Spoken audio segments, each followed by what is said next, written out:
Today in the studio, folks, I got a real life badass, Cody Sperber. What's cracking? What's going on, Brad? Folks, if you guys don't know who Cody is already, he's a widely acclaimed real estate guru and one that's actually got testimonials of a ton of freaking people that have made a ton of freaking dollars.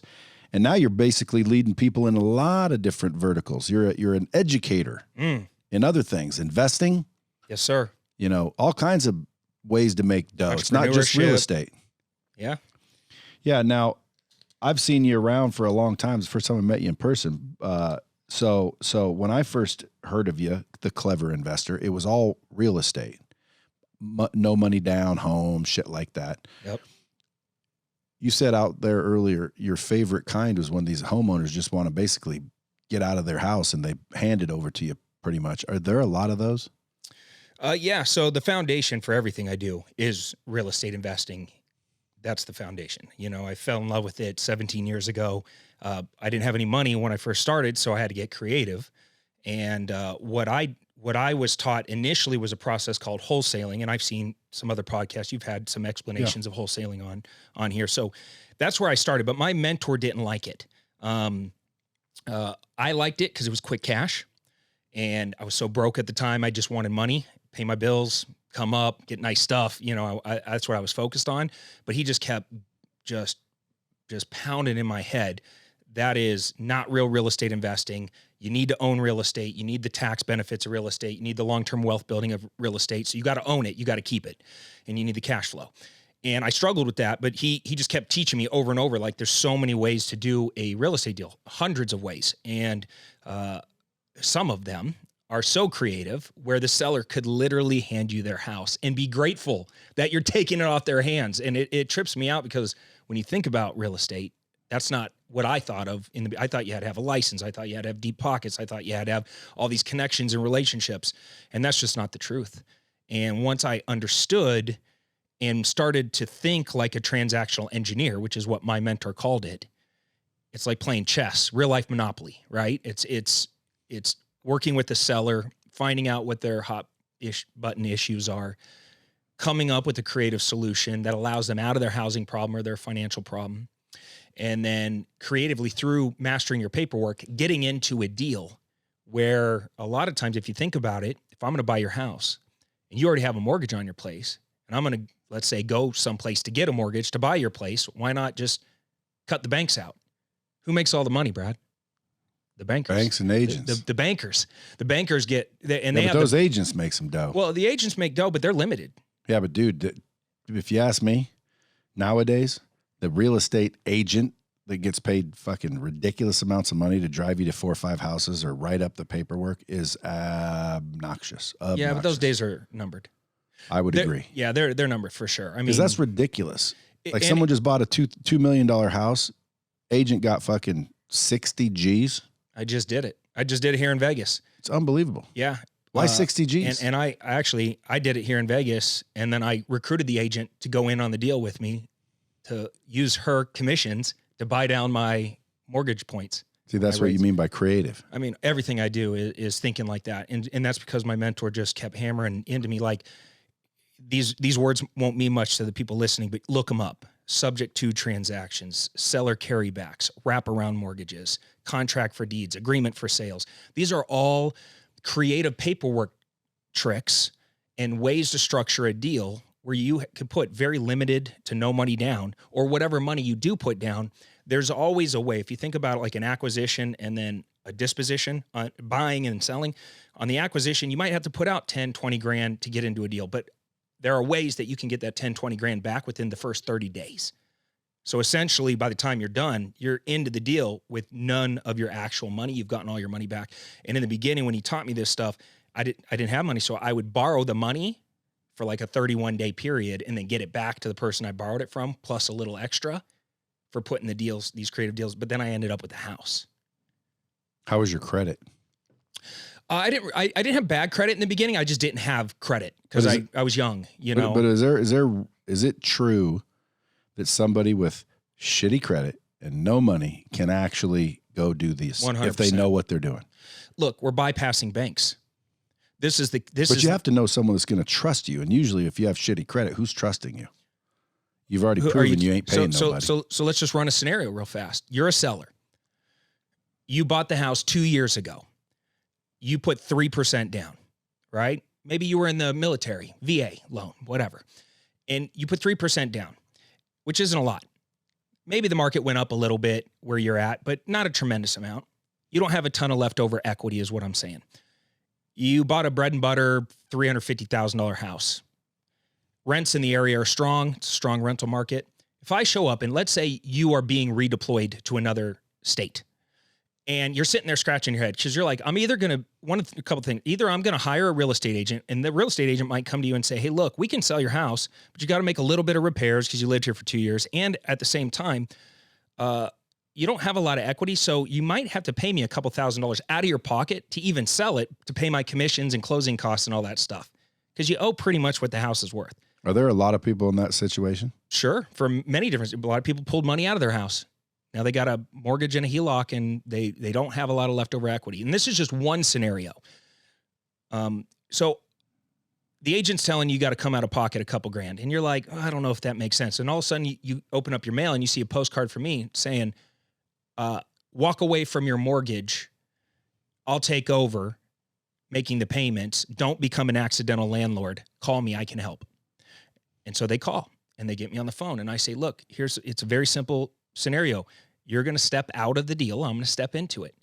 You're going to keep the mortgage in your name, but I'm going to make all the payments. I'm going to deal with the real estate. You don't have to deal with tenants or toilets, none of that stuff.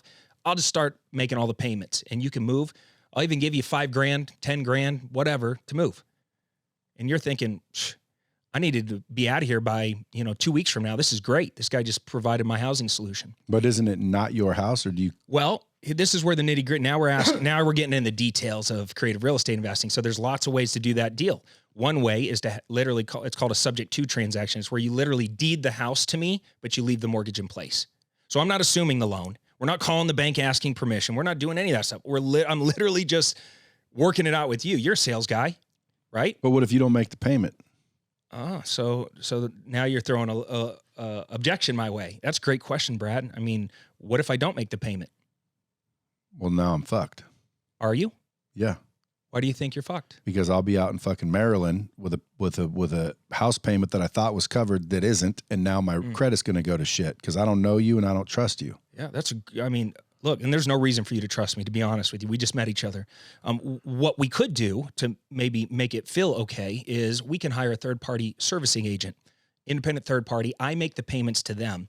They make the payments to your mortgager. They send you notification that it's been done. So you will know immediately if I do what I say I'm going to do or not, which, by the way, I have a great track record. I've been doing this a long time. I've never missed a payment. At the same time, what we can also do is we can go into your online banking, your online mortgage whatever system and put in my information from my bank. So it'll automatically pool every single month. So my banking routing information, all that stuff will be in your system. Do a lot of people doubt that you'll make the payment or was it, or were you finding people in situations where the answer was, well, I'm fucked either way. Who cares? Think about this. Look down your average American street. If you look down that street, 85% of the homeowners that are motivated or need to sell or have to sell or want to sell, they're not that motivated. So they're going to say to themselves, you know what? I don't need to do anything creative. I'm going to list with an agent. I'm going to get top dollar. I'm going to make repairs. I'll wait whatever time is necessary because I'm not that motivated. But 15% of those houses and those homeowners that own them, they're very motivated. Life has happened. Think about how do you find them? Just divorce. Knocking on doors? But I mean, there's a lot of data out there. So think about this. I'm behind on payments. I lost my job. I'm going through divorce, medical, legal, housing issues. It's the old ugly house on the block. It's the oldest one. I mean, there's so many data points that we can pull. Back in the day, this was very difficult to figure out. Nowadays, I go into a system, 3 clicks of a mouse, and boom, I could do what's called data stacking and literally pull up, because I have every homeowner record in the United States in our software. So we literally pull it up and I just start layering motivation layers. And it's just big data, right? So it's like, okay, I want every high equity house or free and clear house that's vacant, that has an out-of-state owner, and I'm going to pull that data stack in this zip code. And so now I've taken the valley where I live in Phoenix, Arizona, which is millions of people, and I might narrow it down to 30,000 people. Well, I could start to market to 30,000. It's hard for me to market to millions, but I can market to 5,000, 10,000, 400. And there's a lot of different ways for me to communicate with them nowadays. I can hit them on social. I can do a DM. I can run ads. I can send postcards. I can skip trace and cold call them or text them. There's a lot of ways to get a hold of these people. And when you do, depending on that lead type, will be a different creative, what we call a creative financing scenario. So if you own it free and clear, just think about what we're doing there. You own a house free and clear, and there's a lot of people that own free and clear real estate right now. There are trillions and trillions of dollars in equity in housing. And you own it free and clear. I can essentially come to you and just say, look, screw the greedy bankers. Let's us work out a deal. What do you want for your house? I want, and you're not that motivated. So your house worth 200. You're going to say, I want 200. I'll say, okay, Brad, I'll give you 200. But here's the thing. If I pay you cash, I really need to be around 100, 120 if I'm paying cash, because, there's got to be leftover profits in there for me to fix it up, resell it, pay the commissions, pay the closing costs, and make a profit. That's not what you want to do, and you're smarter than that. So why don't we do this? Instead of you being a landlord with that property, why don't you just sell it to me? You become my bank. I'll pay you 200. I'll give you what you want, and I'll make you payments, equal monthly payments over the next 30 years. How's that sound? And you're like, what do you mean? And I'm like, no, just take $200,000, spread it over 30 years, and I'll make you equal monthly payments every single month. Have you ever had anyone say yes to that? Thousands. 30 years? These fuckers will wait 30 years for their money? Okay, Brad, let's do this. Let's amortize it over 30 years, but balloon it in 7. Are you okay to ride this out for 7 years with me? I can go 3 years. Okay, we'll balloon it in 3. I just did a deal with you. You went from like walls up, why, this is crazy, why would I do this, to all of a sudden you're like, okay. And by the way, Brad, when you sell it to me this way, it's a better tax structure for you. You're not going to get all the money today because you just told me in our conversation that you're making more money than you ever have, and you're about to get a big tax bill. By selling it to me on terms, we're going to punt that tax bill 3 years into the future. Yeah. So what about like, if you don't have the payment to make that first payment? Why would I not have the payment? I don't know. Fuck, I don't know. We're talking about we're talking about average Joes out there. Well, look, because I mean, I'm you're a creative real estate. You got to put your creative real estate investor. Look, here's the truth. If I go get someone to say yes, and I'm like, fuck, I finally did one. Yeah. Well, now you better come up with that payment, because when the house is empty, so you got to rent it if you're going to make it cash flow. You got to fix it up. Let's say you even got to clean it. So let's say you clean it yourself. You're down to fucking do some elbow grease. So you go in there, you clean it all up, and you put an ad in the paper says for rent, and a month goes by and there is no renters yet, which I assume has to happen sometime. Yeah. So here's the thing. Stuck. In creative real estate, or even real estate in general, we never have a money problem. We have a creativity problem. And the creativity is where the money is. So for me, I would do one of a couple things. Let's say I have a champagne taste, but a malt liquor budget, and I'm trying to figure out how to make some magic happen right now. And I come across a deal where I structure it where the seller says, fine, Cody, I like you. I'll do a seller carry back deal, amortized over 30, 3-year balloon. You pay me equal monthly payments until then. I want to do this deal. And then I leave that house and I'm like, oh my God, how am I going to figure this out? I'm going to do a couple things. Either I'm going to come to a Brad, a guy who has a lot of money, because I'm also networking with the money guys. At the same time, I'm working to try and find motivated sellers. I'm working to find cash buyers, landlords, rehabbers. And what do people with a lot of cash have? They have a lot of money, but they don't have a lot of time to go hunt down deals. I'm the deal hunter. So if I don't want to keep this deal, I could turn it over to somebody else, make a quick 5-10 grand just for finding this sexy little seller finance deal for somebody. That's one way. And then on the next one, I now have 5 or 10 grand. So I do have the cash, right? So we can wholesale that seller finance deal to a landlord. That's way number one. Way number two is, because it's a deal, and it hopefully you wouldn't do a deal that doesn't cash flow. So for me, the only way I would get into this deal, and everybody listening, you can go to usmortgagecalculator.org, which is just a simple little online mortgage calculator. And here's the thing with creative finance. If you put in, there's only a couple levers I can pull when I'm negotiating with you. One is purchase price, right?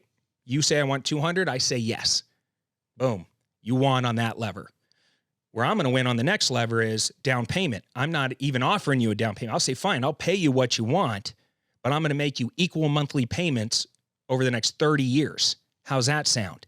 And if you say that's interest free, yeah, what I'm saying is 0% interest. So I'm winning on that lever, and I'm winning on the down payment lever. So but how many do that? Like I would say, people who are stuck on Cody, price. You give me 50,000 down, I'll trust you.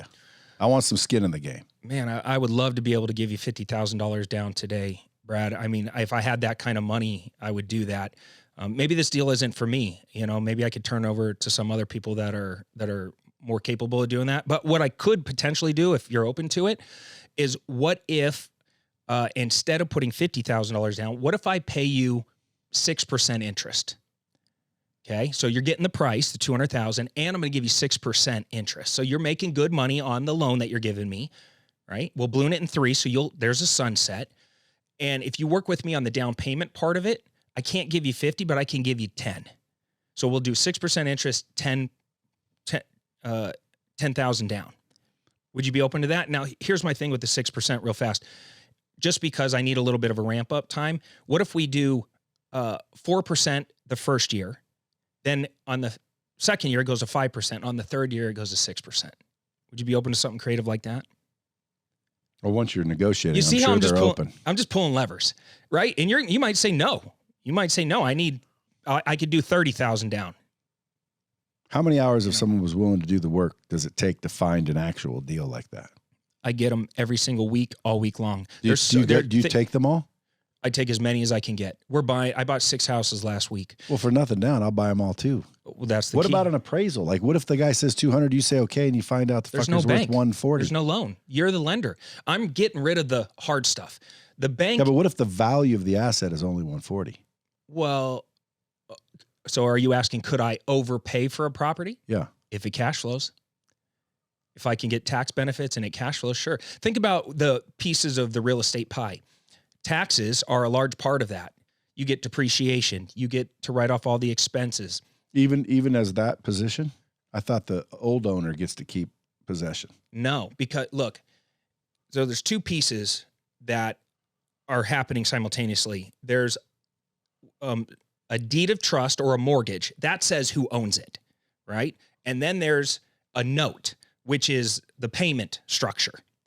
Those 2 things are separate items. So if once somebody transfers the deed of trust over to me or the mortgage, some states are mortgage states, some states are deed of trust states. So in Arizona, it's a deed of trust state. So once that trust deed transfers over to me, I am the legal owner of that property on record, right? Which means I get all the tax benefits. So when they sell or finance it to me, my name goes on title. Now we'll have a note between us with the terms of that note, that payment structure. And then what you'll do is lien the property to secure your note. That's how the banks work, right? They give you a note. Those are the terms of the financing relationship, and then they lien the property. You would get a first trust deed position lien against the property, securing your loan to me, which would state equal monthly payment, whatever the payment is over the 30 years, balloons in 3. Or whatever we agree upon, whatever that interest rate is, whatever that down pay, all of it will be in the terms of the note. So it really becomes, when I said transactional engineering, it really becomes, can you play real life Monopoly? Do you have the skills and capabilities and the education and the power of influence, the master of the art of negotiation, to be able to go to somebody's house, sit down at their kitchen table, look them in the eyes and say, I'm not leaving here until we structure a deal. Because I'm like the Marine Corps. Every lead I generate, like no lead left behind. Hey, by the way, this says you used to be a Navy SEAL? No. Do I look like a Navy SEAL? Well, I mean, you never know what they look like, but this says key talking points, was a Navy SEAL and now a real estate guy. I'm like, I didn't know that about you. No, So that's I was bullshit? in the Navy. I was in the Navy. Oh. I was in the Navy. That'd be great. Not a SEAL. Not a SEAL. But we still thank you for your service. Yeah, thank you. I was a quartermaster, navigation. So going back, because I'm sitting here thinking, look, if there's people running around knocking on doors, finding deals that can't be funded, bring them to me. Why? Well, because I'll fund some. But now I'm in that position to where now I'd be like, fuck, I got to call Cody and see if this is a good deal, because I'm sure you can get stung a million ways. Yes. And look, the formula for real estate success always starts with your skills and capabilities, your specialized knowledge. This is the barrier to entry. And this is what pisses me off about when I see young people getting into the game that bitch and moan because they don't get a deal in 30 days, or they're losing their shit because they feel like they should be way more successful than they are because it's been 4 months and they call themselves a real estate investor on Instagram. It took me about 12 months in total to get my first deal. My first 2 years sucked. There were so many life lessons and learning moments. I found a mentor, which was the big breaking point for me personally. Up until the 9-month mark, I tried it on my own, winged it, failed miserably, quit the business, got a job as a bookkeeper, came back 4 months later, found a mentor, got in the game, finally started doing deals. But that whole journey there's so much knowledge that you got to acquire. You can't just have one tool anymore. You have to have multiple ways to do the real estate deal, or you're not going to get it. There are iBuyers, there's big data, now there's smart data, there's AI technology, there's all this social media stuff. There's so much working against you right now that if you just are winging it, which is definitely not a strategy in this game, you're going to burn out and you're not going to get deals. And if you do get lucky, you're not going to get consistent deals. So specialized knowledge is that first piece. The second piece is your network. This is a networking business. I know everybody in town. We hold meetings now that we can do in-person meetings, and we're bringing people in. We have one of the best investor meetups in the Valley. We're all over social media. We're very, very aggressive on the networking. When you started on social media, were you the one that had the green Lambo? Yeah. Yeah. Now, did that get you all the attention? Yeah. So now we're talking about, so as I became successful, once I did that first deal and I made a bunch of money, I lit it up and, we did thousands of houses, and I got lucky because Arizona hit that in 2007, just melted. And I was at the right place at the right time with the right knowledge. And I went down to the foreclosure auctions. I was doing a lot of stuff with short sales, a lot of stuff with loan modifications. And, they were fire selling hundreds of thousands of properties at the auction, and I was just right there in the thick of it. So that evolution got a lot of attention in the Valley, and people started coming to me saying, I'll pay you to teach me what you're doing. At the same time, I was always very aware of trends and technology that would get you out in front of the curve. So I developed a marketing platform back in 2007 that was one of the first there was nothing like it in the real estate space, but it was basically a squeeze page generator that funneled leads into an email marketer, a text message marketer, and a direct ringless voicemail marketer. So we were the first company to do ringless voicemail on a mass scale in the real estate space. And that, I called it the mobile marketing machine, and it gave me a very big competitive edge when nobody else had any firepower like that. And so everybody was coming to me saying, how do you do that? How do you do that? And that's how Clever Investor was born. I wanted to be a teacher when I was a little kid. So I had that teaching bug in me, and everybody was coming to me, and people started throwing money at me. They're like, I'll give you $5 grand, 10 grand, 20 grand. Just teach me what you're doing. Give me your systems, give me your processes. And the biggest thing I took away from the military was everything was systematized and clean. All the SOPs, I'm really analytical, so I have everything documented, every process. Every Saturday I would do what's called System Saturday, and I would just document everything and just clean it up. And by the time 3 or 4 years went by, I had hundreds of SOPs that were just top notch. So when people came into my world, it didn't matter if I was in it or not. I grew a big team. We were dominating the real estate space, and anybody can plug into the system. So you systematized. I systematized, and then Clever was born. And that's when, for the first 10 years, I didn't buy a single luxury item that was outrageous. Like I didn't have Rolls Royces or Lamborghinis and that stuff. I drove my wife had a Nissan Pathfinder, and then we upgraded to the Armada. It was like big upgrade, right? But we took a ton of trips and just lived life. But then when Clever was born, I needed to get out in front of the marketing, and what makes a bigger splash than a bright green Lambo? Got a lot of hate though, that's for sure. Because right when I freaking did it, Tai Lopez came out with his video. And so it was like, I just started using the Lambo in my marketing, and then that hit, and I was like, oh shit. Well, what were they hating on? That you were copying Tai? Yeah, well, I think it just played into the guru stigma, Yeah. And when people don't know you and they don't know your character and they don't know what a badass business you have and just how many people I was helping and all that stuff. They just latched on to this guy makes, he's a rich white guy that doesn't give a shit. Yeah, just screwing people. Just wants to take their money on social. Driving a Lambo, trying to look rich. Yep. Yeah, it's funny because I met someone, this was a long time ago, I forget his name now, but somebody was in the real estate space, and I didn't know you, and they said they were basically making fun of you for driving a Lambo, and that's how you knew that you were full of shit, was the Lambo. Now, I've always been the guy that said, that doesn't mean they're full of shit. Like, even if when they say Tai used to lease his cars, well, he did. So fucking what? They're, number one, first, still expensive to lease. But more importantly, if that car drove thousands of people into your funnel, then why was it a bad move? It was a brilliant move. Yeah. You can see the considerable ROI and the ROAS that would happen on the Facebook ads that had the Lambo. Versus none. But you want to know the biggest needle mover of anything I ever did? What? When it came to Facebook ads? My son. One time I had my son with me because I bring him around to all my rehab projects.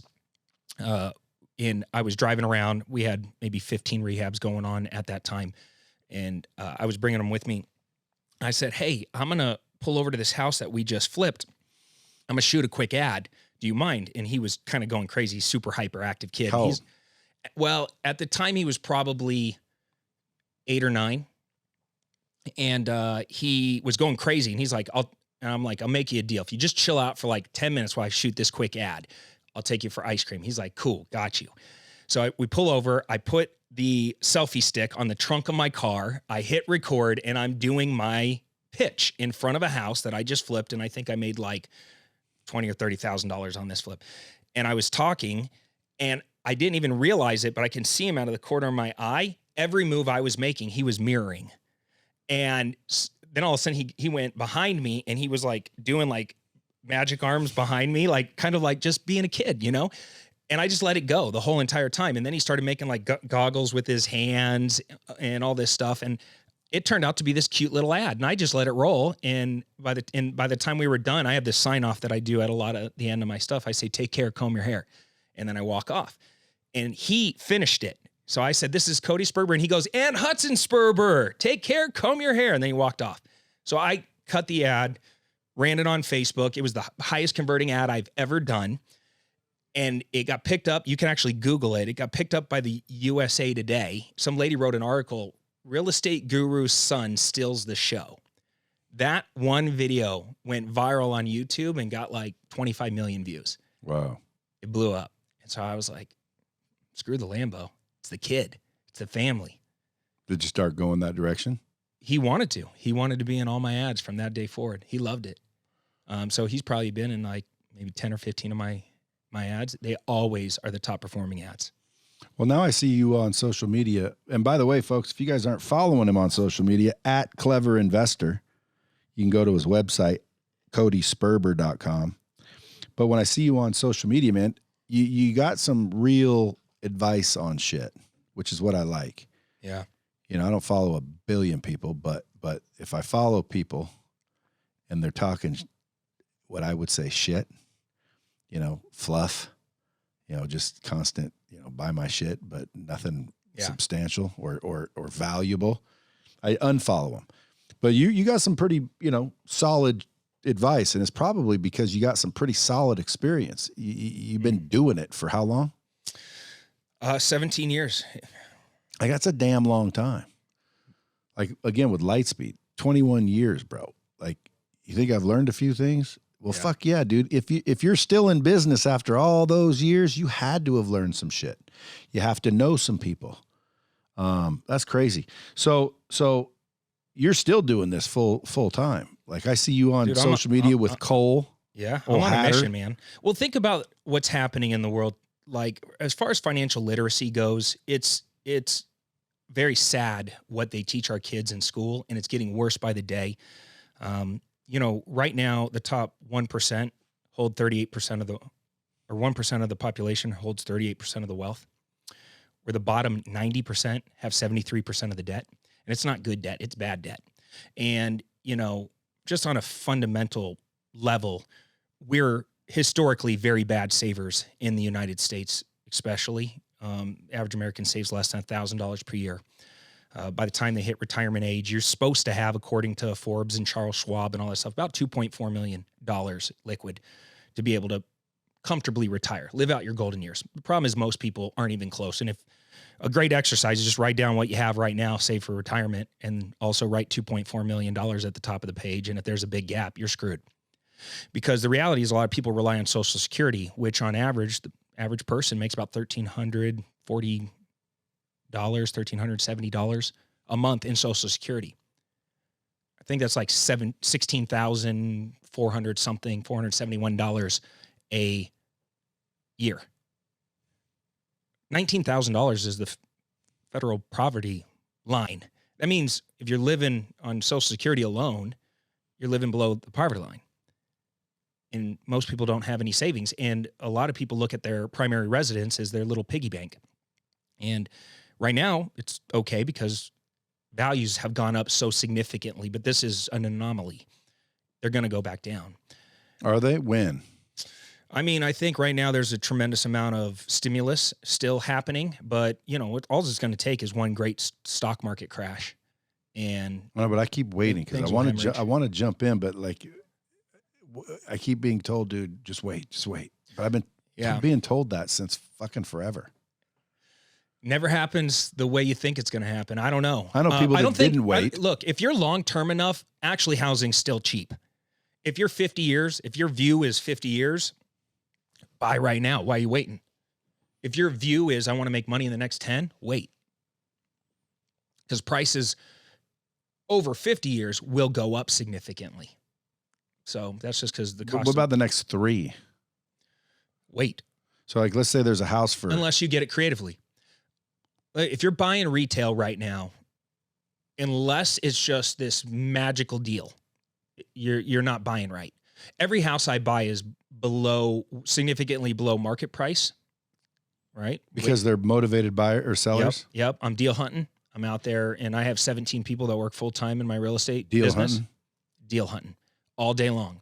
They're just, think about it. I pulled what I just told you about data stacking.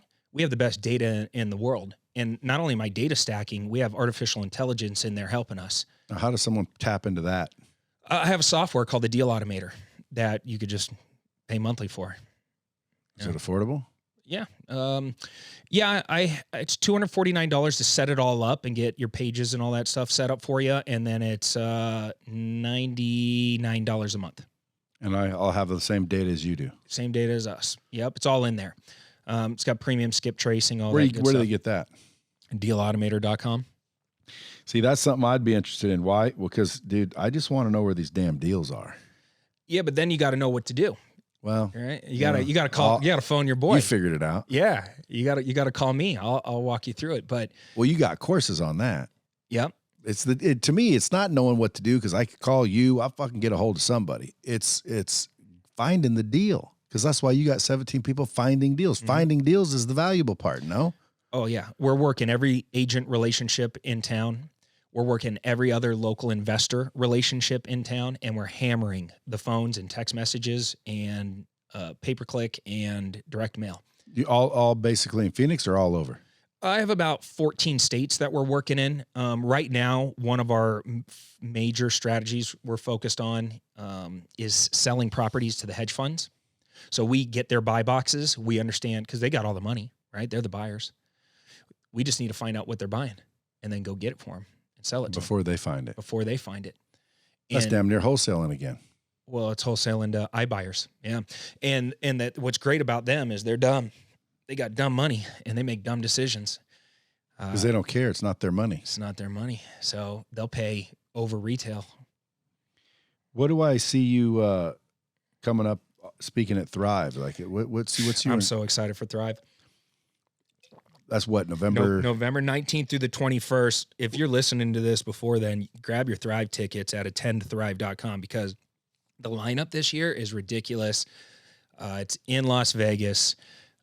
We got just some amazing speakers. Jesse Itzler is going to be there, Jim Quick, tons of financial literacy conversations, systems, scaling, processes. We got Aaron Wagner, Kent Clothier, myself, Bobby Castro. Like the real estate contingent this year is very, very heavy just because real estate, there's so much money to be made in real estate. We're even bringing in Tim Sykes to talk stocks. Let's see, we got Natasha Grano, we got Danette May. I mean, just go to 10thrive.com and check out the lineup. It's going to be a party. My favorite thing, every time I go to an event like this, the needle moves significantly in my business. And it's always just one relation. I meet a Brad Lee there, and we bro out.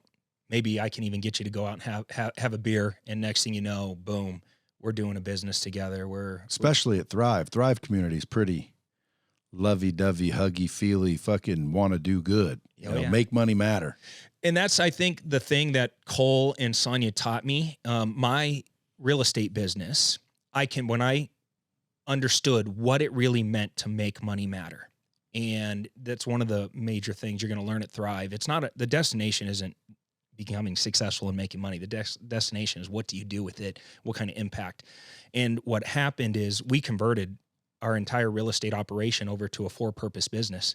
And that's why we called it Green Elephant Development, because a portion of all of our flip proceeds goes towards animal conservation, specifically towards elephants.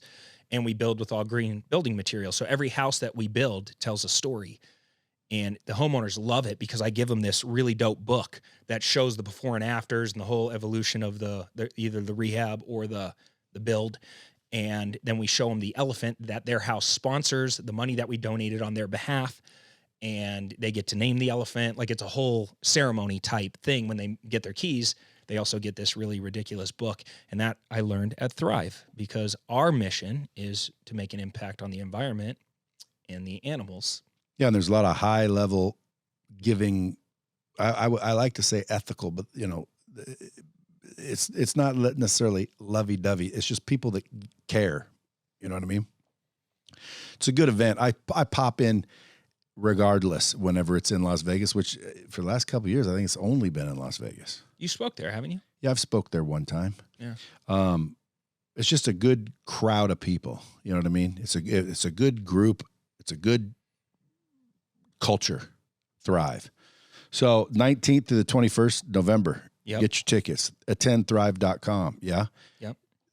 I'd say throw Bomb Squad in there so that prick, I won't say his name, but Bomb Squad will get some tickets. Everybody listening to the podcast in my book is the Bomb Squad. And I think, there's shit tons of them. I think half of them are probably already going. Not half, but you know what I mean? Because, there's already people out there that know about Thrive, but if you don't, you better get going there. Now, what if there's someone out there saying, dude, I like this fucking Cody dude. How do I get into his deal? Is it like obnoxious amounts of money or? No. And look, the free line in the education world has moved. I don't believe in selling $1,000 courses or any of that stuff. I have a creative financing course that I put out in March. It's the fastest selling course I've ever put out. People love it. It's the best training I've ever put together. It's called the Free House Formula, and it teaches all this stuff, and it gives you all the paperwork. I even have my attorney record himself filling out the paperwork because I think that's the hard part is a lot of people are like, okay, so I sit down with the seller. And by the way, I even created cartoon explainer videos that you literally just play for the seller to explain. So like, there's only 3 scenarios that always happen. Either they own it free and clear, or they have a mortgage with no equity, or they have a mortgage with a bunch of equity. Once you identify the scenario, you play one of 3 explainer videos, these little 4-minute cartoons. It teaches the seller what you're doing in a very simple to understand way. The seller says, yes, that's something I would be interested in potentially doing with you. Then you bring out your paperwork, you negotiate the deal, you fill out your contracts, and we'll show you how to get the house. Once you acquire the house, then we'll show you how to monetize the house. You can either renovate it at that point and you basically got built-in financing. Instead of going to get a hard money loan, you could turn it into a regular rental. You could turn it into a lease option. You can reseller finance it and sandwich yourself in the middle and become the bank. Everything's in Free House Formula. It's $97. Wow. That's it. So Housesforfree.com. Housesforfree.com. That's it. So And there's a free report in there. Even if you don't do the training, at least you can read the free report, which will explain the 3 scenarios in more detail and walk you through some example deals. But it's not. It's in order to generate cash flow. It's not. You're not supposed to buy a house and live there. We have people house hacking for sure. Yeah, why not? If you're open to and not being too picky, because you never know what type of deal is going to come across your desk, right? So it's not necessary that you can just go get this particular house. You might market in a neighborhood, and one of the homeowners is open to doing one of these creative deals. Are there ever any big ass, kick ass, multi-million-dollar houses that fall in these situations? Oh yeah, because you'd think some people were highfalutin, running around buying too much, and then now can't afford it.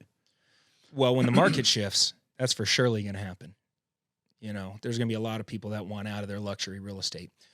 My favorite strategy that I'm doing right now is getting into a luxury deal, like you're talking about, $1 million, $2 million property, using creative financing to get into it, and then turning it into a luxury Airbnb. So in order to make that happen, you really want a property that's not in an HOA, right? So why they prohibit that shit? Yeah, they don't want you doing the short-term rentals a lot of times when there's a homeowners association, because the other homeowners don't like the in and out traffic. But if it doesn't have an HOA, it's game on a lot of times. So if you can find pockets of your area where there are luxury real estate, you know, that is in a good, maybe there's a lake nearby or attractions, something like that, then I would run at one of those. We've been picking up luxury Airbnbs. The number is pencil. So in simple math, if a normal rental, like a $300,000 house or $400,000 house, rents for $2,000 a month as a normal rental, a Airbnb would be about 3 times that amount. So just multiply whatever your normal rental rate is by about 3, and that's about what you can pull in with an Airbnb if you run it right. Doing it weekly or daily? Day by day. Yeah. And then there's even a middle ground, which is like month-to-month rentals, still fully furnished. And I have a ton of those in Tempe, Arizona, where insurance companies rent them month to month. They're still fully furnished, but they're not Airbnbs. They're actually monthly rentals that the insurance companies come and rent for me, because like when there's a leak or a fire or something, they move their families out of their houses while they're repairing them and put them into a fully furnished place instead of a hotel. So they prepay like 3 months in advance. So that's about double the normal rent. So I have a bunch of those. If it's normally $2,500, I'm getting $5,000 a month for those. How many houses do you think you own? A lot. A lot. Rough estimate. A lot of my houses are in LLCs and hidden in trusts. For tax purposes? For anonymity. So you can't, you don't want to say is basically what you're saying. Well, let's just say it's enough. Hundreds? I don't know. Single family or multi? Single family. Any multi? Small multifamily. Now, Grant Cardone says no single family. You must be an idiot. What do you say about that? I live a great life. It was very. Why no multi though? I have some. You know, I do agree with what Grant is saying from the standpoint of go big. I like that go big. Well, not only that, if someone moves out of your house, that's, you know, you're screwed for that rent because it's one renter. The multifamily, which made sense to me, it's highly unlikely all renters are going to move out of the building. So usually the building's paid for by the renters no matter what. A single family house, you get 100 of them and for some reason they're not paying their rent and you owe 100 different rents that there's nothing you can do except default. That would be a dangerous situation. You know Rod Khleif? Nope. You ever heard that dude? He came in here and did a podcast once, dude. He went broke because of that. I believe it. He over leveraged, owned too many single family homes. It can happen. I've known people that it's happened to. The only thing I would say is, look, everybody's got their own path and their own journey. I like multifamily. I'm doing more and more of it now. It just wasn't what I was focused on in the beginning. And I was very comfortable and it was fast. You got to understand, my first year, I was printing $1 million+ a year wholesaling. But you're proof that you can buy single family homes. Oh yeah. Oh no. My mentor had about 20, maybe 18 million, $20 million worth of single family homes inside his self-directed Roth, all in a tax-free environment. Do you ever teach courses on that?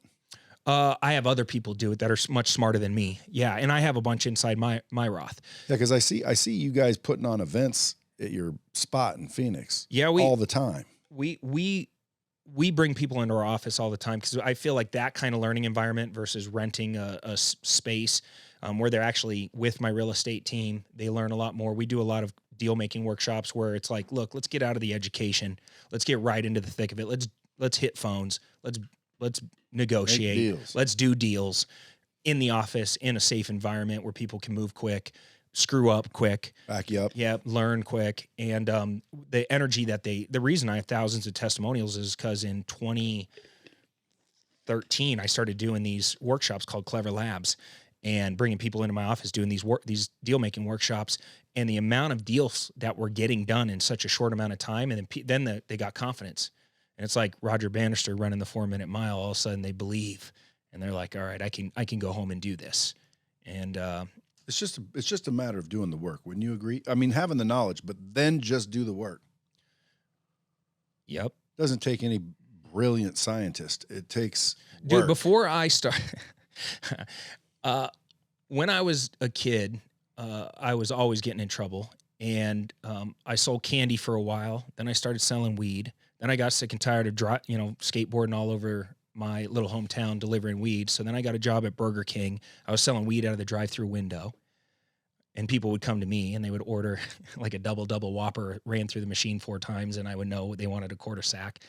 And I was supplying the manager with weed, he allowed me to do it. And that lasted all the way up until he got fired. And then the new manager wasn't having it. So there ended my weed operation out of Burger King. Sorry, Burger King. But yeah, I mean, like, I was a knucklehead is what I'm getting at. It's like nobody would have put me up on their shoulders and said, this is the class valedictorian that's going to go off and become super successful. But real estate, what's great about it is there's just a couple key things: the specialized knowledge, the network. You got to have the consistency. That's the number one key ingredient. And I'm not talking about consistency as in like just doing things over a long period of time. I think a lot of people work hard and go 40, 50 years and end up with nothing for retirement. It's not about just hard work over a long period of time. I'm talking about consistency with your education. Everything's always evolving. I'm talking about consistency with your promises. Most people change directions or make excuses the second a little bit of struggle enters into the equation, if it doesn't happen on their time frame. Oh, we've been forgetting. Drop the bombs. There you go. See, there could have been 100, but there's one for sure. There you go. But you think about, most people lie to themselves and they lie to everybody else around them. But when they look in the mirror, they realize they're lying, and they got to stop that shit. There's a war going on, a financial war, a war for your focus, a social media war, health war. I mean, all this stuff's happening, and people are just burying their heads in the sand instead of putting on their battle armor and getting the fuck up and going at it. And for me, that's part of the mission at Thrive. That's part of the mission at Clever Investor. I'm just like, look, we got to be louder than this noise right now and tell people there are ways to make money, especially in the real estate space. I started a supplement company called OSnap. It's a network marketing company. Mm-hmm. We just launched that. We already have over 2,500 ambassadors. It's blowing up. I'm super excited for OSnap. It's going to be snap. I think it's going to be huge. It's liquid nutrition. Almost died on that stuff. You took a snap? Dude, it was fucking, I know John a lot, so I think he sent it to me, or some rep did. I took it. I don't know if it was green apple or what it was. It was a bigger one. Oh, you shot it on you. No, I'm pulling and it's not popping because, it's not doing anything.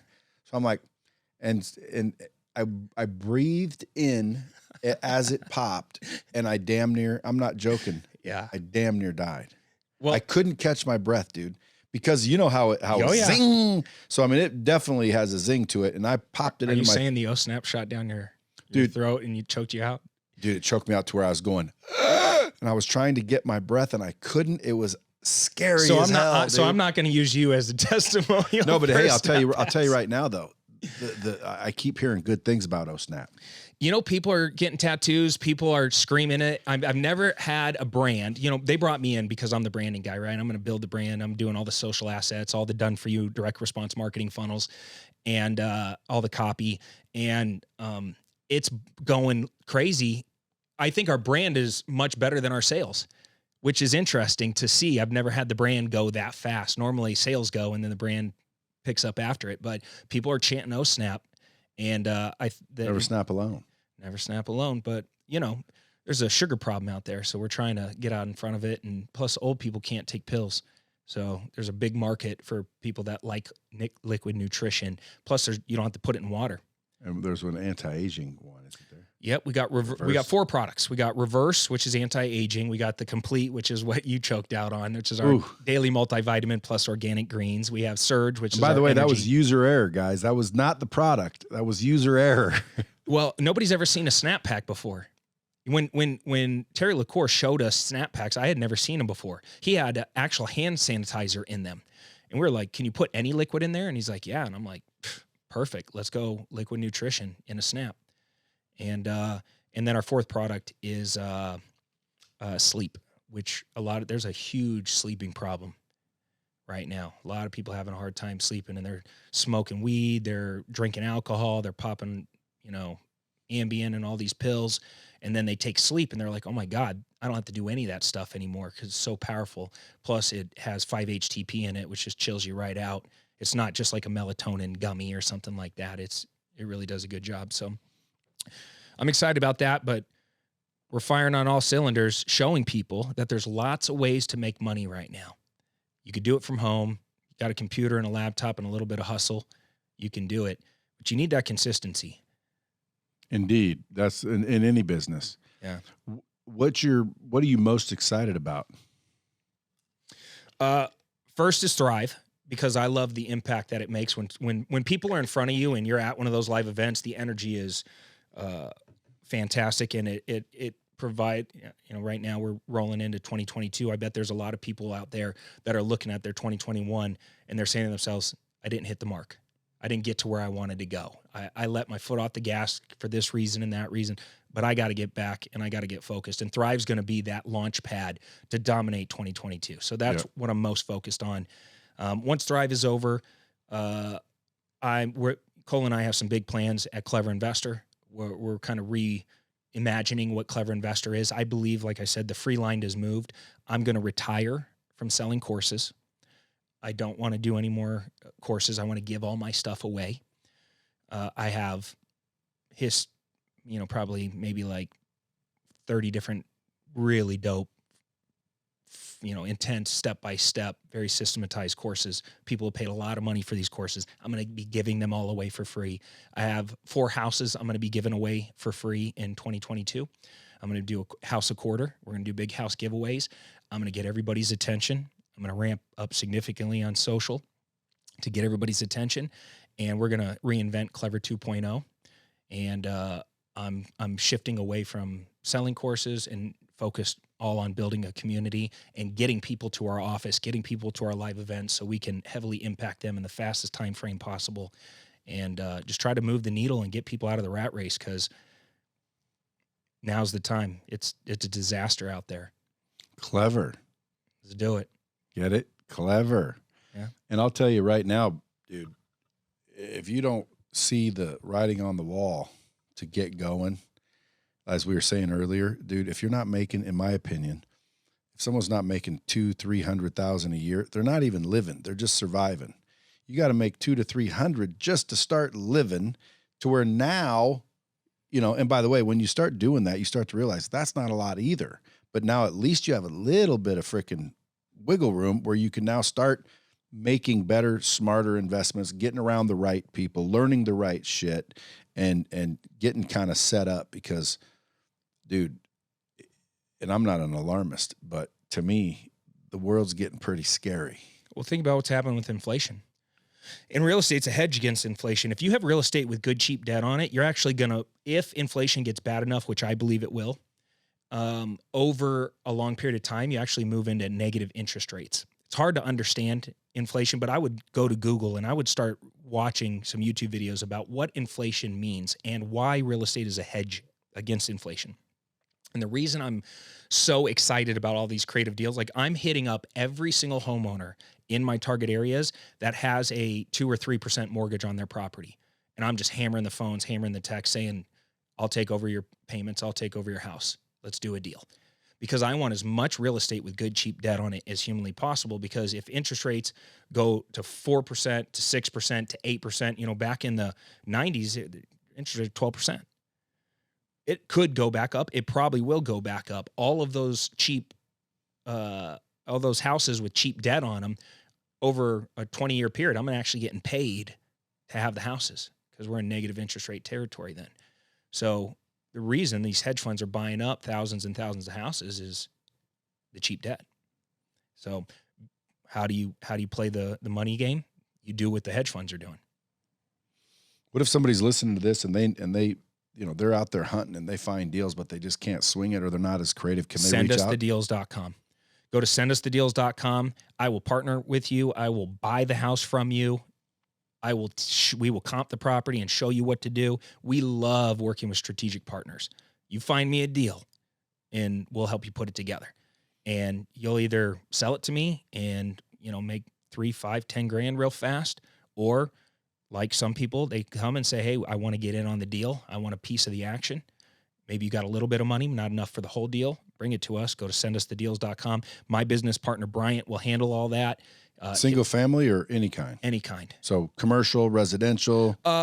Multifamily and single family. I wouldn't know what to do with like a strip center or any of that stuff. That's only because you haven't started looking into it. Yeah, that's not my game. I would, that's like shit Manny Koshman does. I'd have to phone a friend. But you think it's a different game? So, yeah, it's significantly a different game, different analyzation, different financing structure, different, back end, how you monetize it. For me, I'm so fast with single family. I'm Yoda status with single family. Multifamily, I'm still phoning a friend. I have 3 or 4 mentors that are helping me. Your favorite mentor has a mentor or multiple mentors. That's a lesson for anybody listening. If they're smart, that learning skills and capabilities never ends. Like the people that I know that are the most successful, they are constantly cutting checks to go fast. They want to get out in front of it. They want to meet every single high level person. They want to network with them. They want to get in their inner circle. They're willing to spend, like we run a 100 mil mastermind experience. Everybody in there's 100 members. They all paid $100,000 to be in that mastermind. Which means they're doing pretty decent already to afford the 100 G's. The amount of money I've made from being in that group is ridiculous. The reason I started Avengers, which is our real estate mastermind, we have 100 members in that all paid 30 G's, I've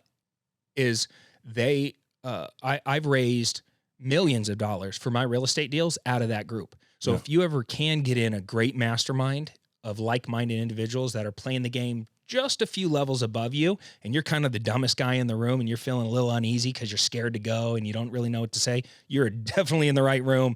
Pay to be in that room. Get your butt to that room. Don't overthink it. Just get there, because you will be forced to level up and unlock that next level. Yeah, and you got real people in that deal.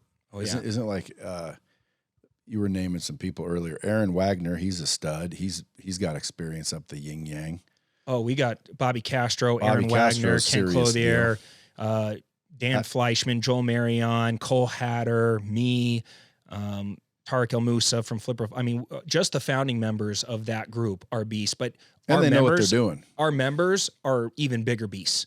Like we have some members in there that really are very impressive. Like to me, like where I'm like standing next to them, I'm like, dude, I got to step my game up. Yeah, hearing them talk. So that's a good group.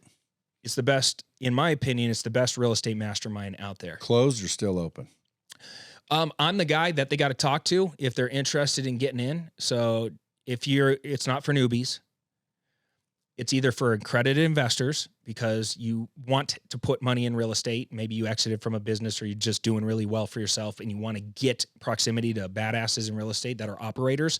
It's for accredited investors, or it's for real estate people that have done at least 5 deals. So, 5 recent deals. You can't do it like 5 deals in 1980. We want you to be a deal maker. And if you are, we'd like to talk to you. Membership opens. I probably have 6 spots right now that are available. It kind of fluctuates depending on the month. But you just go to avengersmastermind.com. Dude, there you have it. Cody, appreciate you swinging through. Ladies and gentlemen of the jury, you're going to have to go get something going in your life. And if it's anything I can help influence, I'd say this dude's a real deal. I know a lot of the people he's talking about, real deal, Thrive, unbelievable event.